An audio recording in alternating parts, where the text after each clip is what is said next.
My name is Tessa Sproule and I'm the co-founder and co-CEO of Vubble. Vubble is a media technology company that does data annotation of video and teaches machines how to get messages in front of the right person at the right time.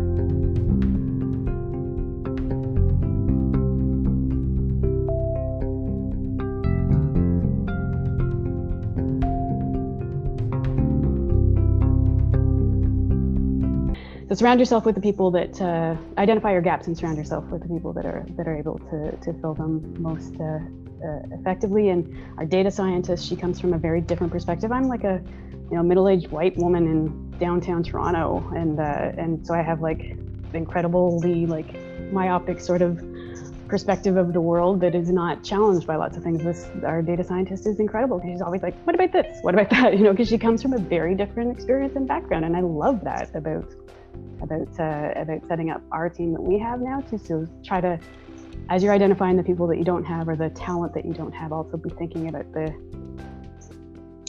gaps in not just the talent, but also in like the diversity and inclusion side of things in terms of who's on your team and what might you miss if you don't have that perspective.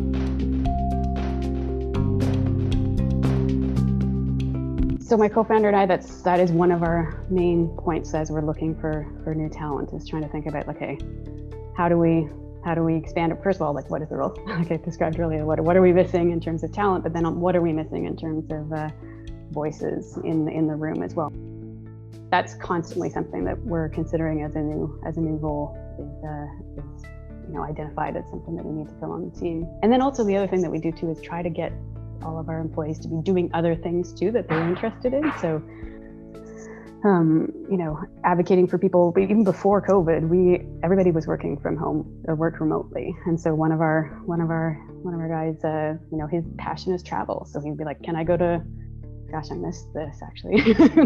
Can I go to Lisbon and live there for a month and work from there? Because now everybody can work from anywhere, right?" And I was like, "Yes, absolutely," because that's your deep passion, and he also loves painting and all those things. So to be able to feed people's other stuff that they're interested in, not just the things that they work for you in a role, then that is I think a huge thing for any team to be able to do that.